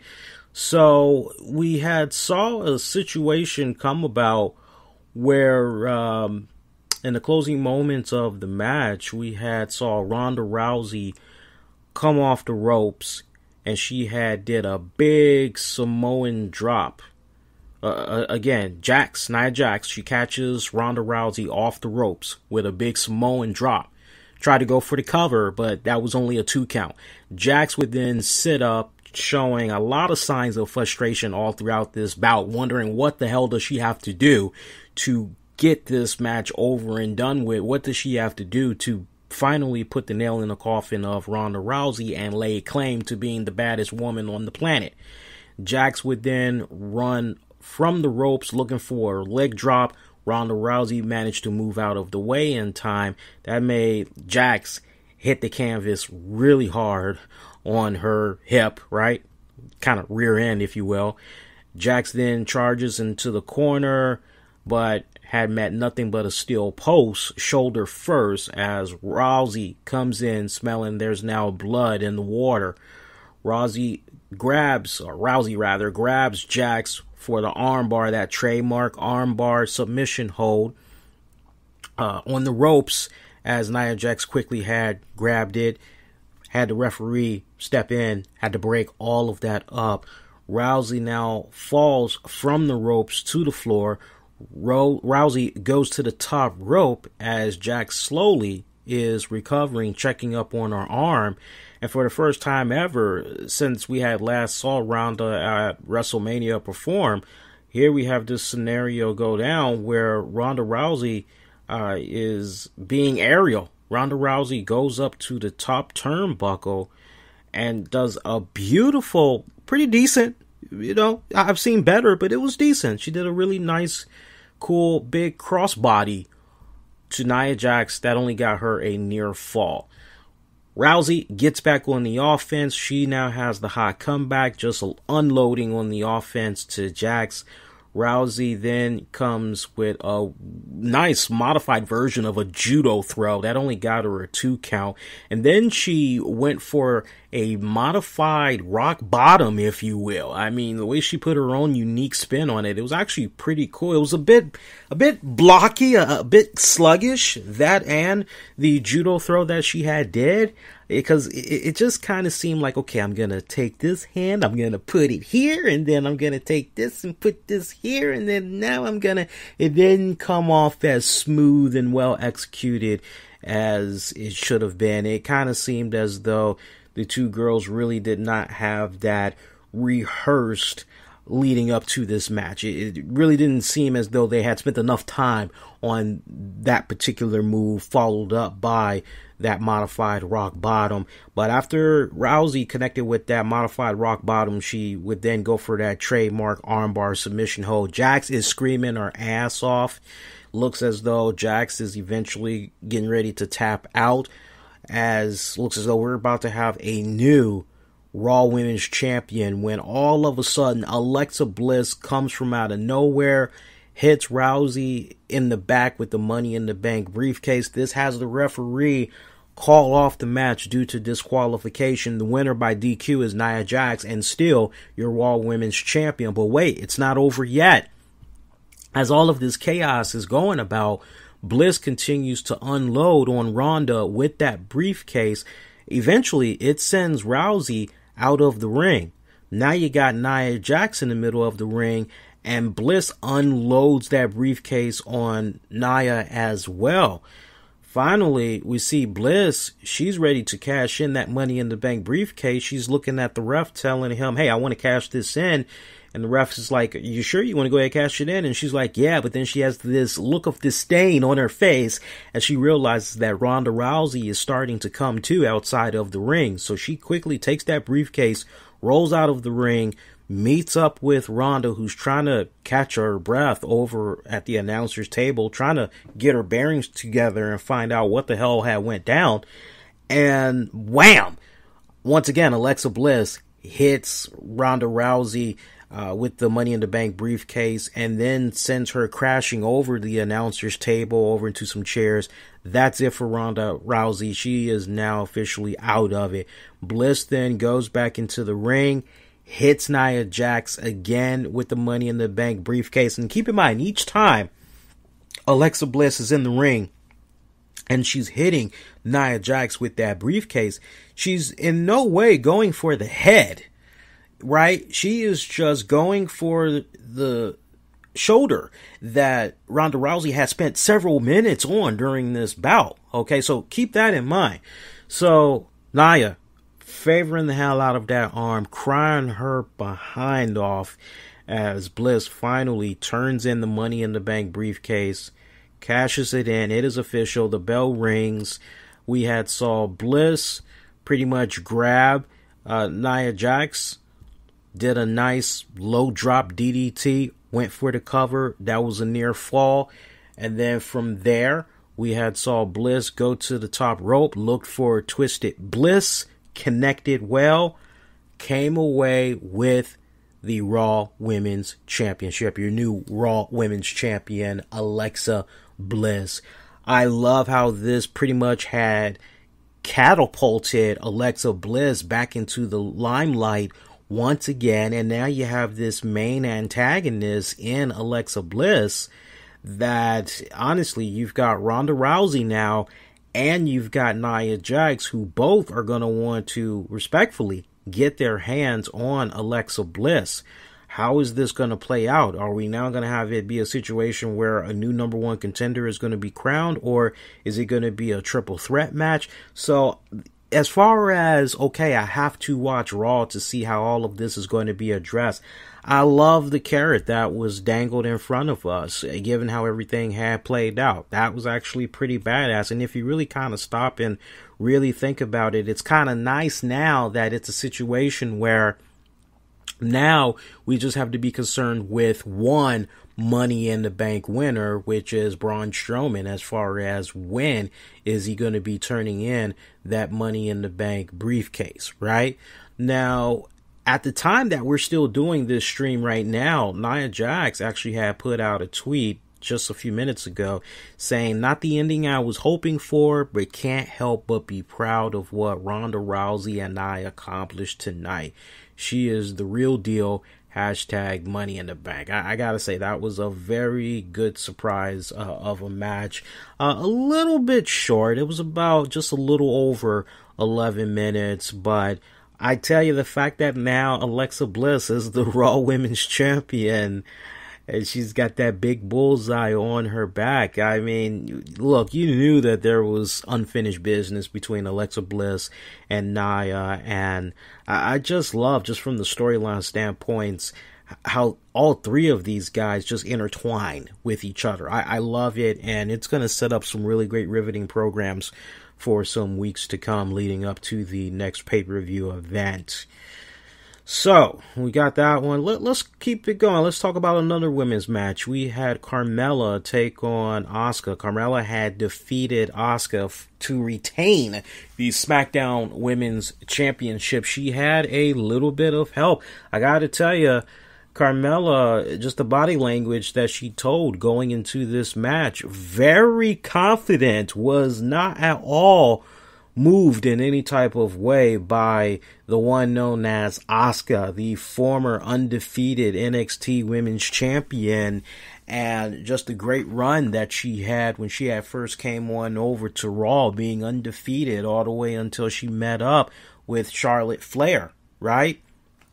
But you're looking at this and you're kind of going, what's, storyline wise, what's going on? Why is Carmella so, and then, we kind of finally found out the reason why. It was a good match, but pretty much towards the end of the match, it looked as though Asuka had Carmella right where she wanted her to finally pretty much put the big finish on this bout, when there was a weird individual dressed up like Asuka when it comes to her entrance, mask and all, that came on top of the apron, and Asuka couldn't help but look very perplexed and very curious who was under the mask.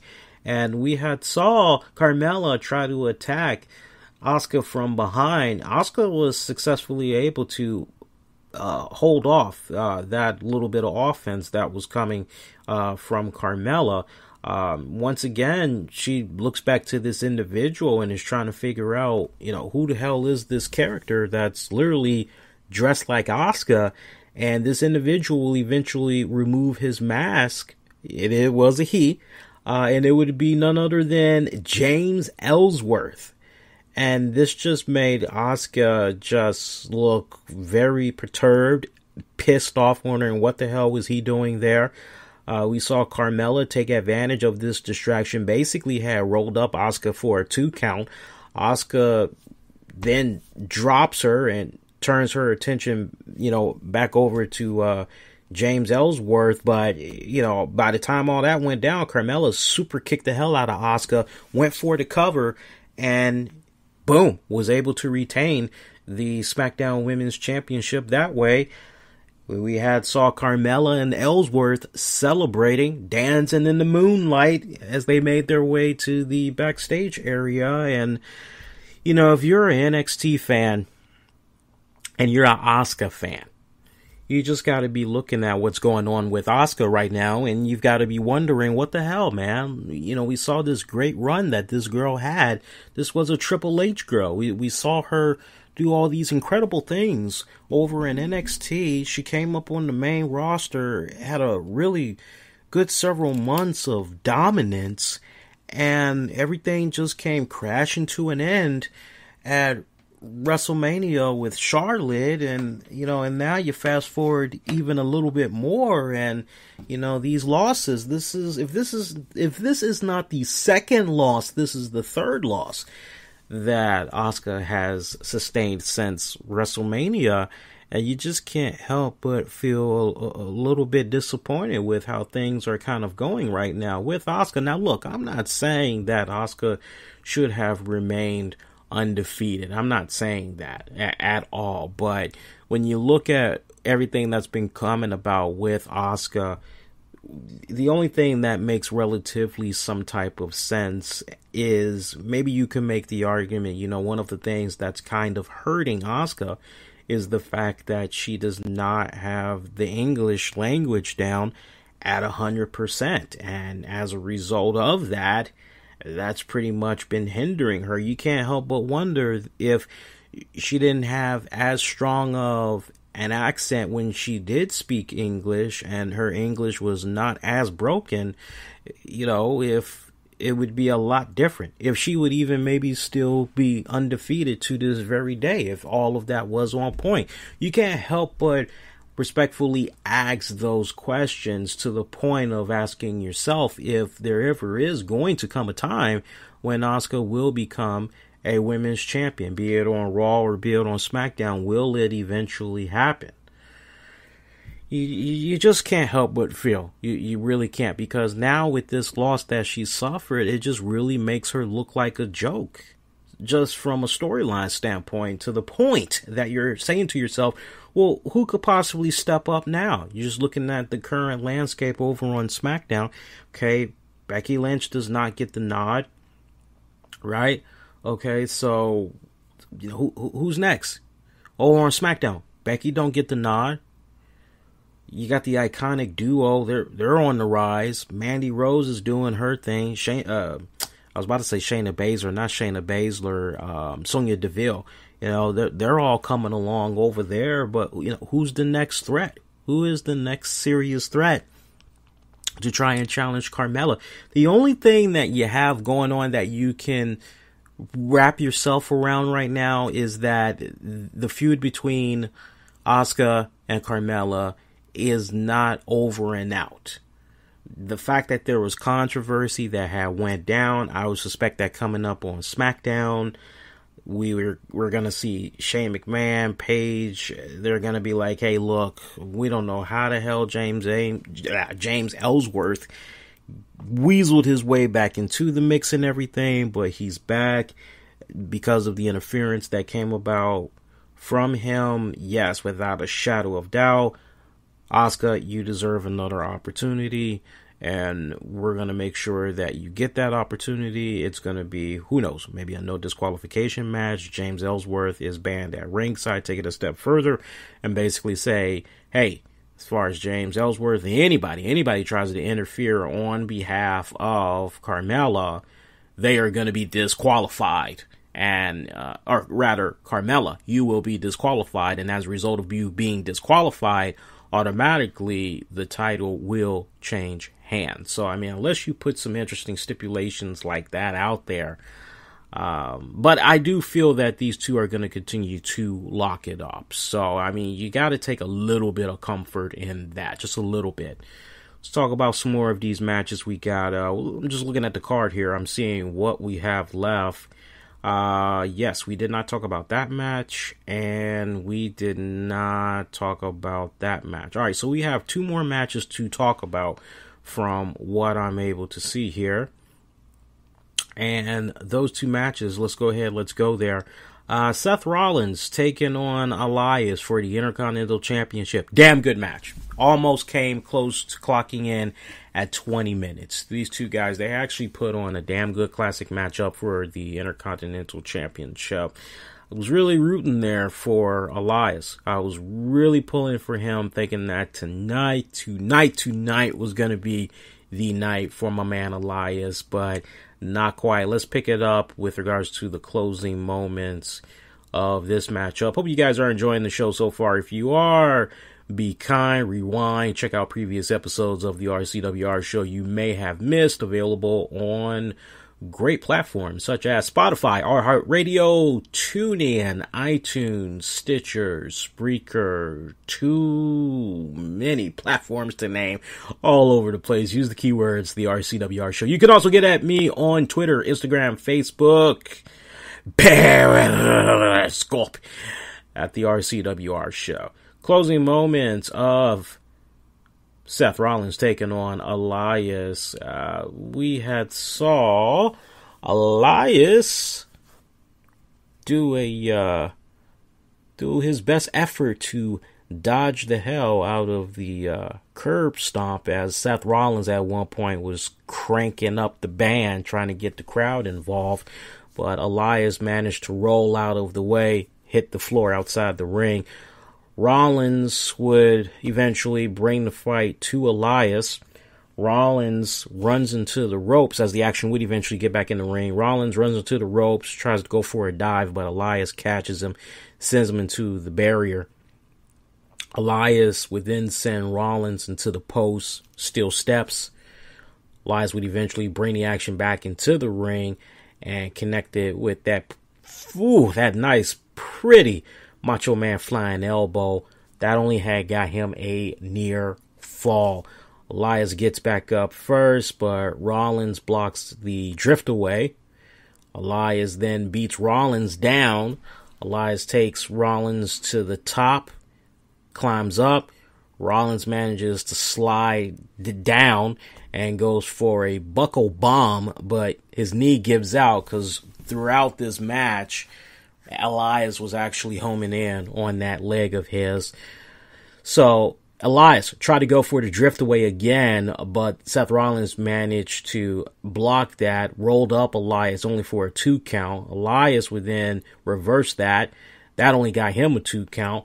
Rollins countered that with a roll up of his own, and he uses a handful of tights for the W and the retain of his Intercontinental Championship. So you can definitely say it's a safe bet that Elias is going to come out on Monday night and talk about the cheap tactics that Seth Rollins had to do to defeat him in order to retain that IC title. You know, Elias is going to spin it the way he's going to spin it. So I'm actually looking forward to that. Can't wait to hear it. Chicago, by the way, love them some Elias. They ate that man up tonight. I got to tell you, they ate him up tonight. So I'm looking at the card here. At this point, we only got one more match to talk about because we've pretty much tackled all of the other matches. And the last match we need to talk about is the AJ Styles taking on Shinsuke Nakamura. Last man standing match for the WWE Championship. Probably the best outing between these two men. I know I said that last month, but, you know, just when you think, you know, we've seen enough, it's at its peak, it's maxed out, we get this last man standing match tonight. And if I had only maybe one complaint, it kind of felt as though maybe this match went a little bit too long. Maybe it went too long by about possibly 5, maybe even 10 minutes. You could make that argument, but overall, a rather decent matchup. Pretty much what this had boiled down to. I mean, really, you pick it up towards the end of the match. I mean, these two guys are clinic. They put a serious clinic on each other. I love seeing poor Shinsuke Nakamura begging, pleading. No more, please, no, I'm so sorry. I'm so sorry for everything I've done to you. I mean, just to see him break all down like that. And it was funny. It was freaking hilarious. We see AJ Styles, he's going belligerent with the steel chair on Shinsuke Nakamura as Shinsuke is begging, pleading for his life. And then just when it looks as though AJ Styles is getting ready to go in, no mercy, won't back down, no mercy with that steel chair. He's going in for another blow. Shinsuke just goes for the nutcracker move. He's doing the nutcracker once again, and you're going, here it comes.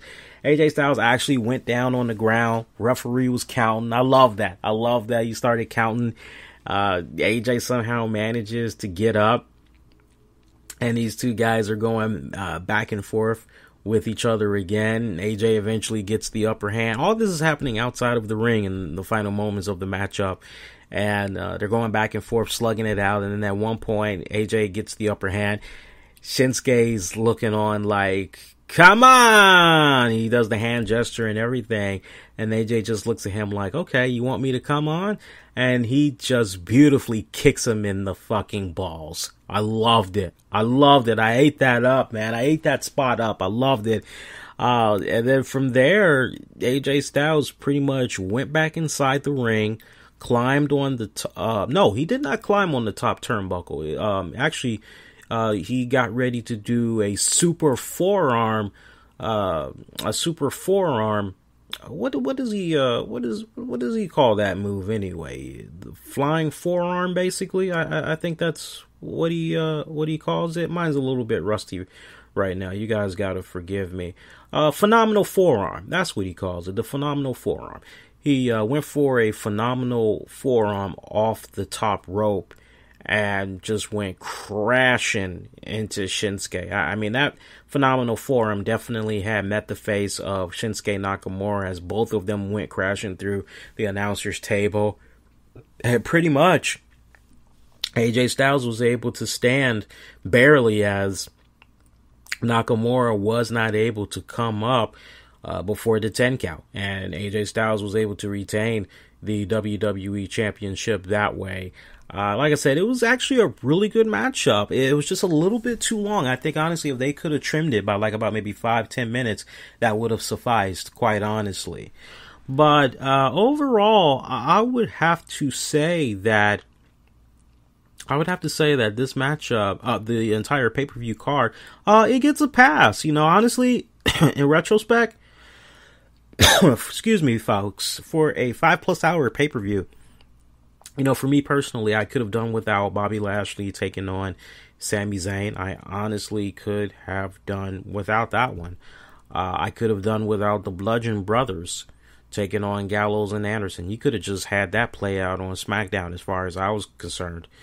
But other than that, honestly, I thought the pay-per-view was actually solid. It definitely had got a pass from me as far as I was concerned. Take to Twitter now. We had asked you guys, how would you rate tonight's WWE Money in the Bank pay-per-view event? So far, we have some votes that's coming in here. And if you want to take advantage of voting, 2 polls that you can go to right now. We got Twitter at the RCWR show, and we also have youtube.com/the RCWR show. Go click on the communities tab section of the site, and you'll be able to see the poll that way. So for Twitter, right now we have about, how's it looking here? Where's my Twitter poll here? I know I have my Twitter poll. Hang on here. Right now, we have 20% that are giving it a thumbs down, 37% are staying in the middle, and 43% are giving Money in the Bank a thumbs up. And over on YouTube, so far, we have, well, it's a decent amount of votes right now. So far, we have 4% that are giving it a thumbs down. 8% are skipping it, not watching. 36% are staying in the middle, and 52% are giving it a thumbs up. We did actually have live reactions to the stream on YouTube, and I was gonna enjoy reading the hell out of those comments via YouTube because there were some good interactions that were coming in, but sadly we had the connectivity issues that we were having with the stream on YouTube and all that. So, that video, I couldn't salvage it in any type of way. So the only thing I was able to salvage is the audio here that you're listening to right now. So definitely share your reactions, share your thoughts as far as what you had thought about tonight's Money in the Bank pay-per-view event, and hopefully we can generate enough comments. And shout out to my good buddy over at Epic Sports.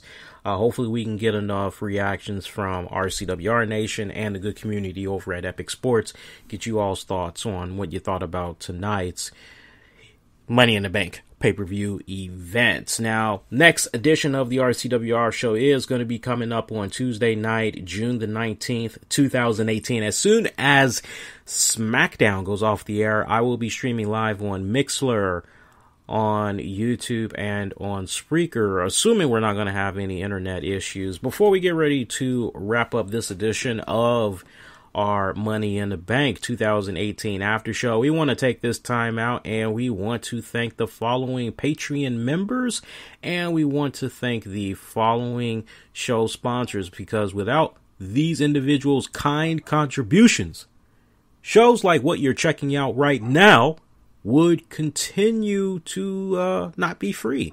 So, I mean, they make it possible. They're the heartbeat. You got to forgive me, guys. My dog is barking. I'm not exactly sure why she's barking, but she's barking.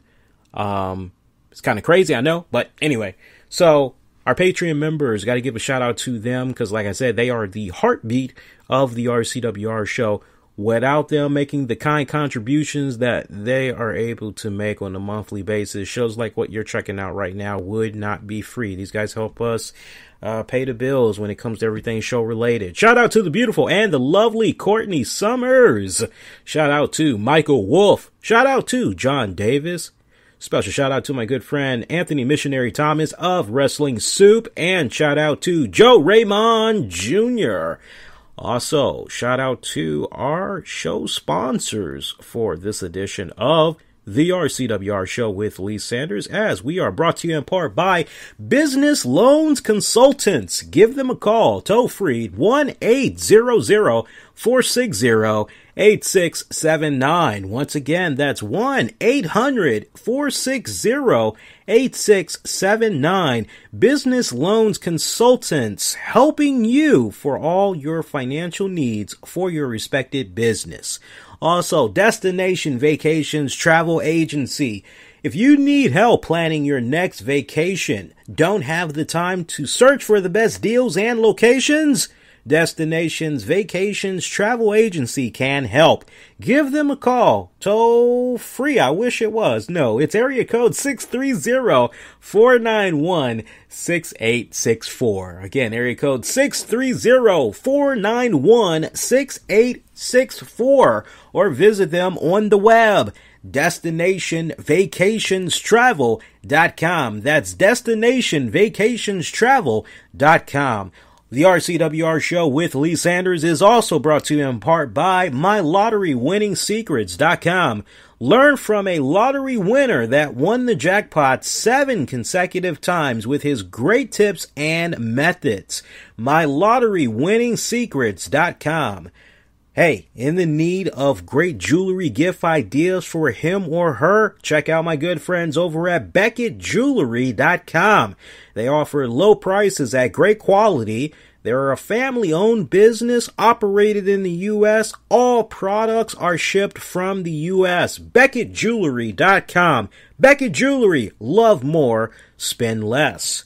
Also, shout out to Disseco Solutions. Disseco Solutions offering the best dissection kit for students in grade 9 through 12.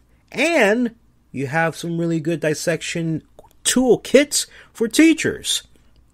Offers non-rust stainless steel dissecting tools needed for all your instructional and training purposes. Check them out on Amazon.com. Midwest Ecom Conference 2018, less than a month away. It's going down at the Minneapolis, Minnesota, July 20th through the 21st. If you're looking to become a successful eBay or Amazon seller, want to work from home, provide a better income for yourself and your family, you can learn with help from the experts at this fun 2-day event. For registration, tickets, and information, head on over to MidwestEcom.com. That's MidwestEcom.com. You know, for some people, tax season is still in effect. Also, there are those of you in the process of this tax season continuing to struggle with your credit score and bringing it up to par. If you are in that position, contact my friends over at NoSweatItCredit.biz. They can delete up to 5 negative items on your credit report in 5 business days. www.NoSweatItCredit.biz. Limited Edition Entertainment. Great booking agency interested in helping talented and up-and-coming artists finding their big break. Hit them up on Facebook, Twitter, Instagram. Limited Edition ENT LLC. You can also email them limitededitionentbooking@gmail.com. And last, ccrepairllc.com. Fix your credit score today so you can prepare yourself for a better tomorrow. CC Prepare LLC. I said that right. CC Prepare. Yeah, I said that right. No, it's CCP Repair. Ah, it's a little tongue twister. It's one of those when you look, you gotta look at it real carefully. ccrepairllc.com. One more time. ccprepairllc.com. I'm gonna give that to you one more time. ccprepairllc.com. Fix your credit today so you can prepare for a better tomorrow. Appreciate all of these great sponsors. And for those of you that may be curious, this applies to you. You need a little bit of help with any of these guys that we had just mentioned. You need their services. All you got to do is check out the episode description. Especially if you're checking this out on the downloads or on demand, and you can find all the links available. And what I'll probably end up doing is I'm starting to get back into the groove of updating the website again. I will definitely, in the sponsors section on the website, I will definitely put all of these guys on the website so you guys are able to check them out. All right. So other than that, that is going to do it. For those of you that are going to patiently be waiting for this, if you happen to be a late night owl, give me about 25 minutes. All I got to do is just basically edit out the block of silence that came about during the broadcast initially during the technical issues, splice it all together, compile it real nice and pretty for you guys.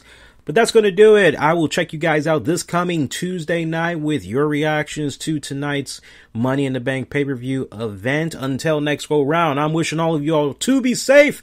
Most importantly, be kind to one another. A very good night and a very good morning. Thanks for listening. An Infinity One Productions presentation, keeping it honest, insightful, and interactive.